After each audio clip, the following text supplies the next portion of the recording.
Hey, this is part two of the two-part dogs analysis essay video series where we talk about the essay itself. All right, so once again, we are in week 15. At this point in time, we have read our two articles that are located from the LibGuide with choosing just one of these topics and prompts, okay? And we've read both the articles, and we have filled out our note-taking sheet in the article analysis. We've answered this, we've pasted the citation, and we have gone into my bib, and we have created these two citations. Okay, so now what? Now you actually have to write the essay. All right, so week 15. You're going to notice it's right here. This is where you are going to enter your essay. Okay, so if you click on that link, mine looks a little bit different from yours, of course. It opens like this in mine, and you're going to click on it, and it gives you the background and, of course, the assignment.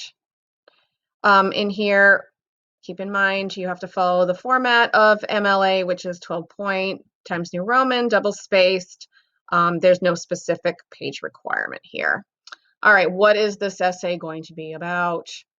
All right, you are going to write well-constructed introduction and supporting paragraphs that prove your thesis and a well-constructed conclusion. Okay, you also need the works cited page at the end. So what I'm going to do is actually have an untitled document, and because mine looks a little bit different. Let's say that this was your essay. All right, so the first thing that I'm going to do is I'm actually going to go into my bib and do the works cited and get that over with. All right, so what I'm going to do is I'm going to push Control Enter, and it brings me to a blank new page.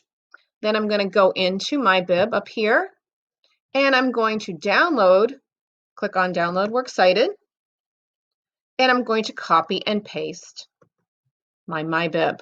All right, so all you got to do is click to copy, go in to your essay, and Control V and paste it in. That's done. All set. Now you got your works cited. Now all you have to do is write your essay. If you go back to, and actually I'm just gonna go over there. If you go back to the LibGuide, you're going to scroll down, and there is a copy of this short analysis template. If you are one of those people that likes to do things by hand, okay, maybe this is really helpful for you. You can print this out, and you can actually jot down what you want to do. All right, first thing is the hook sentence. All right, we need something to drag us in. So if your topic is going to be all about dog ownership, all right, this is pets are good for our mental health. That means we should have pets.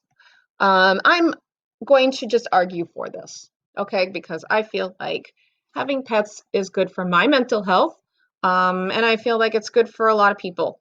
And so in here, Dogs of Oz poll finds dog ownership improves feelings of loneliness and stress, and having a dog decreases loneliness, improves your mood, and your physical activity. This argues that we shouldn't even have pets. And the thing about it is that you can use both articles in your argument. And sometimes it makes a lot of sense to use both articles. This one right down here talks about a world without pets. How sad. And this one actually says that stop keeping pets altogether would be a violation of their right to exist, which is interesting. So he brings that up as a counter argument, but I think of that as a good argument. So I'm going to combine these two things together to kind of come up with my little hook sentence. All right, so I'm just going to say, you know what? A world without pets. It would be one of loneliness and without companion animals would be without love and support. Okay, so it's not the best written hook sentence in the world, but you kind of get the idea. So I'm trying to say something that is a hook. So it's something that drags the attention to, yeah, we want this double spaced. Drags the attention to your paper. And I'm actually going to change this. This is Arial 11. So I'm going to make sure this is Times New Roman 12-point font. Okay. Would be one without. Yes. Now let's get back to this. Okay. 3 briefly stated details. All right. So then you want to talk about why having a dog is good. All right. So this goes through and it talks about how there's been studies done that show that dogs help us become more physically active and less lonely, and it explains why. All right. So in here, you want some background for your thesis. Now, here's the most important part. You need to have a strong thesis statement. All right. So a strong thesis statement isn't going to be that we would be lonely without pets. Okay. Your strong thesis statement has to be that pets are absolutely necessary for humans. And we could actually add that. So this is going to be this keeps on doing this. Okay. You're going to have your, sorry. I can see why that's a little frustrating. You're going to have your supporting sentences.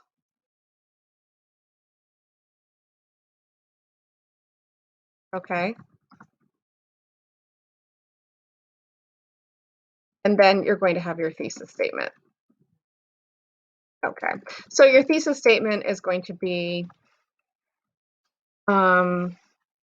that owning a pet is vital to humans because it cures loneliness and increases physical activity. And I think there's one more good thing in here, as I recall. Oh, and helps people live longer lives. Helps people live longer lives. Okay. So I'm basically just taking this and going with it. All right. So that could be a thesis statement. It is a very strong statement. All right. And then your supporting paragraphs are going to start with a briefly stated main point and then elaborate. You're going to use your voice to discuss the prompt and the main point. All right. So in this case, the prompt was, should we have pets? It's like, obviously, yes, we should, according to me. And then you're going to use both articles in your essay, and then you're going to dismiss things that are in the other. So that is part of really an argumentative essay, is that you do kind of have to bring up both points, but you want to actually stress, and you can use a direct quote from the first one, and then you want to definitely put down the second one. If you read the second article, it's a lot about basically how having a pet is a kind of a powerful sort of dynamic that is not fair to the animal. And they actually say that it's abusive. So you could say, although Corey Lee Wren states that companion animals are abused by their owners, comma, it is not clear that that is always the case. You know, you can actually say something like that in it. When you use a quote, and I'm going to, you know, you can quote maybe one of the statistics. All right. So this galaxy poll conducted for Dogs of Oz, 78% of participants said dogs offered emotional support, and 71% agreed that a dog can help you de-stress. All right. So I'm going to copy this, and then I'm going to use this as a quote. All right. That's going to be in later on. Okay. So in my supporting paragraph, I could actually have this quote. And just so you guys understand how you should put a quote in, you want to say, you want to lead into it. So like, according to a recent poll done by Dogs of Oz. Okay, and now I'm going to paste it. 78%, and then, you know, 71%. All right, so how you want to end this? You want to put a little end quote there, space, parentheses. All right, and now we need the author's last name. All right, which I forgot. Her last name is O, so it's gonna look a little weird, but it's okay. O-H, and then end parentheses, end period. All right, so that is how you're going to put in your quote. You really should have one quote in a paragraph, okay, that you know is going to help you. All right, and that's how you do that. Getting back to this, incorporate in-text citations, use the lead-in words like according to, as stated by.